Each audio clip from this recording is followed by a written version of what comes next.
welcome to ET Now Hangouts with me, Ankita Saxena. Well, I'm back with yet another exciting episode of meaningful conversations from influencers, startup founders, the latest trends, and what's hot for the weekend.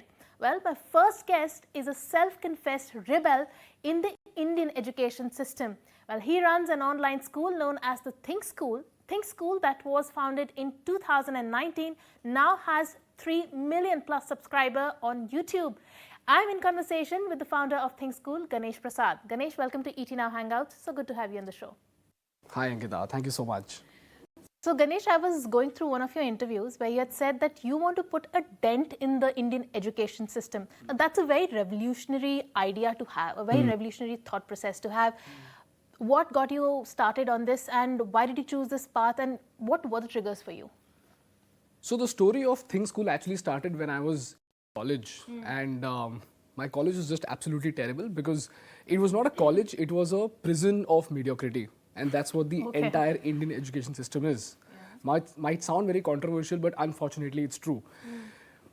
What this system actually creates is not innovators and entrepreneurs, but a set of educated clerks. Okay. And if you look at the Indian education system, we don't teach kids how to manage people. We don't teach kids how to build a business. We don't teach kids how to communicate their ideas better. Do you realize these are 3 of the most important skills required to survive in the 21st century? As a result, the system ended up becoming a machine which expects entrepreneurs and innovators to come out, but only ends up producing educated clerks. So it's like saying, ऐसी machine बनाऊंगा कि यहाँ से आलू डालो और वहाँ से सोना निकलेगा. That is what is wrong with the Indian education system. As a result, we started Think School to put a dent in the Indian education system. Right. Okay. So tell me top 3 things that is wrong with the Indian education system, and how can you change that, or how are you planning to change that? Okay. 3 things that can be fixed immediately is you can teach a kid how to build a business, how to spot gaps in the market and build products and services to fill that gap. Number 2, you can teach the kid how to communicate his or her ideas better. And if you look at the most brilliant people in our organization, they are usually people who don't speak up much. And they are called underrated until they speak up during a critical situation and everything just turns around, right? So you need to teach kids how to communicate better so that when they grow up, they can put out their brilliance. And lastly, you need to teach kids how to manage people. If you look at the most brilliant founders out there, Jack Ma, Steve Jobs, Bill Gates, all of these people, beyond their brilliance, they were also able to extract the brilliance out of other people. They're able to get hold of extremely talented people, and they're able to channelize that cumulative energy and intelligence towards achieving an extraordinary goal. That's what made them extraordinary. And these are not very difficult skills to teach. If you want to teach a kid how to manage people, just get that kid to organize a TEDx event in school. And you can do that very easily. You want to teach a kid how to build a business, just include that in the syllabus.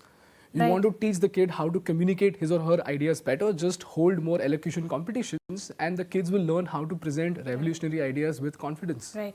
But you know, I agree with that, and of course that's on a very individual school level, but the system doesn't really work like that. You need grades, right? It's like you have to manufacture certificates, and I think there's a new trend where children are playing sports to get certificates so that they can go abroad to whatever the prerequisites are. How do you beat that then? Because eventually you have to show something on paper, like what are your grades, what are your certificates, how do you beat that? I think it would be to change the grading system in such a way that you incentivize the right thing. You know, Neeriyal says this very often. What he says is that... You need to change the entire system then, right? Yes, you need to change what is rewarded. If you ask the parents, when will they be proud? I don't know about today, but back then they used to say, अगर मेरा बच्चा class में first आ गया, so it's a matter of pride for me. If he cracks UPSC, it's a matter of pride for me. But if that kid wants to start a business, that ambition itself is pretty amazing. And during the first 2 years or first 3 years, when the kid is actually struggling with business, that's when the kid actually requires a lot of support. But if you look at why these kids are not supported, it's because it is not a matter of pride that your son is a failing entrepreneur or a struggling entrepreneur. But what most people don't realize is that जब तक fail नहीं करेगा तब तक succeed कैसे करेगा? So we need to reward and respect failures in such a way that kids are incentivized to fail so much so that when they succeed as a result of the learnings that they've acquired while they've failed. So, but has that changed since you have your ear to the ground, you run Think School? I'm sure you must be getting a lot of emails and a lot of comments from children, from teenagers or, millennials. What are they saying? Has the ecosystem changed even a little bit? Because there are so many young startup companies. The startup ecosystem has also changed in India, right? Yeah. So, do you see the difference from the time when you perhaps graduated from this college, which you think is absolutely useless, to now? What has been the change? About a month back, I went to judge a competition called Skill Tank, which was a competition meant to get kids on stage, and the kids were supposed to present their ideas, their startup ideas. I was so stunned to know the numbers behind the competition. If I were to give you an estimate, can you estimate how many kids would have participated in this competition? What would that number be? 100? 200? It's 1.5 lakh. Wow. 1.5 lakh children, and you should look at their parents. After the competition was done, even though their kids lost, the parents walked to me and they asked me, what do you think? How do you think we can make this better? How do you think we can make this product better? Now that is something that's the change is pretty astounding. Happening. Yeah, and by the end of the decade, we will be at a far better place as compared to where we were 2 decades back. So if you ask me what is the change, this is the change. That is, parents are extremely inquisitive about what they could do better so that they can give better exposure to the kids. Through your content, you create educational content that's informative. What is the thought process? What is the research that goes behind it? Do you really sit down and watch TV for what's happening, what's the current affair? Or do people write to you, that students write to you that, this could help us with our syllabus or some form of interview, a job interview or something? How do you decide on what you're going to make your video on? So Think School is basically a business school on the internet, Ankita. Okay. We do what a business school is supposed to do, which is produce great content to educate the students of business so that we can increase their exposure towards understanding different industries that they might get into, or the industries that are emerging. Or for that matter, even the political scenario which is emerging, because politics is an integral part of the business ecosystem. And we have a simple 5-step process on how we go about it. The first step is we look for what India wants to know. And this includes reading 20 to 30 newspapers, watching the news, reading through emails to try and understand where does India's interest lie. By India, I mean the business students of India. The second step is, after we have a list of 20 to 30 topics, we look for something called concept worth addressing. So if Aryan Khan is trending on Twitter, Think School will not put out a video on it. We look for a business concept that a kid can actually understand by watching the video. That's what makes the video valuable. Like I said, we do what a business school does. The third step is, after you get the concept, you storify it. You tell it in such a way that it's engaging, it's interesting. And here's where, in the fourth step, we go to an amateur audience and we go to an expert audience. So we would first show it to an amateur so that we understand that the explanation is simple enough that an 18-year-old kid can understand. Similarly, we go to an expert and we ask the expert if the concept explanation is done well or not. This way we get to understand if we have compromised somewhere in our simplification. Because you know, sometimes it happens that in the race of simplification, you often tend to compromise on the explanation. And after we get a thumbs up from both the categories of audience, then we take it online. So also, another important thing, that can be a good enabler and a menace is AI. How do you think is AI going to really enable education and learning? Or do you think it can be a bit of a bane also, given that how rampant deepfakes have been of late? Deepfakes. Okay. But AI does have a big negative side to it as well, right? True. Just like any other technology, see, I have a way to look at how a technology is going to impact the civilization. And this applies not just for AI, but for every other technology that has been revolutionary, for computers, for automobiles, for every other tech. Whenever a new revolutionary technology comes up, there are 3 categories of people in the society. The first category of people are people who ignore the impact of the technology. These are ignorants. The second category of people are people who know how to build the tech. In case of software, it was software developers. In case of AI, now it's AI engineers, people who build ChatGPT, people who are building AI chatbots. And the third category of people are people like you and me. We don't know how to build the tech, but we know it's revolutionary and we know how to use the tech so that we can have a multiplier effect to our skill set. For example, if you compare me to a professor is perhaps more brilliant than I am. But because I knew how to use YouTube, because I knew how to use the new age tools like Final Cut Pro and Premiere Pro to edit videos in such a way that millennials will see the video with deep interest, we are able to reach out to 3 million people. And a brilliant professor is still restricted to the college, which is why whenever I go to these B schools, I tell those professors that you should be on YouTube, you deserve a spot amongst the top YouTubers.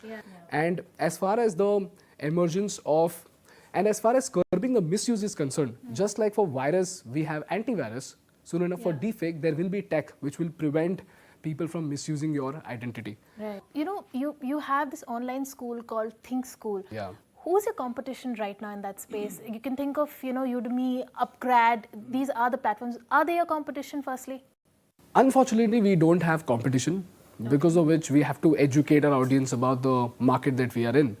So if you look at Think School, we are basically a business school on the internet. So our competition, like I said, I often said benchmarks, they're not necessarily competition, but our competition when it comes to production is Netflix, because we want to produce such high quality content that a person would choose to watch a Think School video rather than watching Netflix.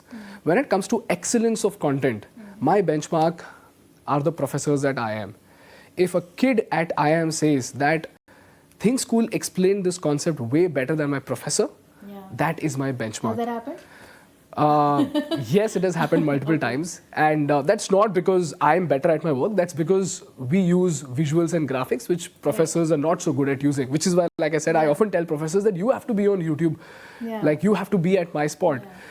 And thirdly, when it comes to the metrics of business, what I say is the day Think School makes more money than a business school, that's when I would consider this business venture to be successful. So, you know, as you speak about the competition and of course quality content, do you think the content creators economy do you think that has peaked out? Do you think it's too saturated, or what do you think is the future of creators economy? So economy has not peaked because most people think it's peaking because there are so many creators coming up. Every other person wants to become an influencer. They're starting a reel.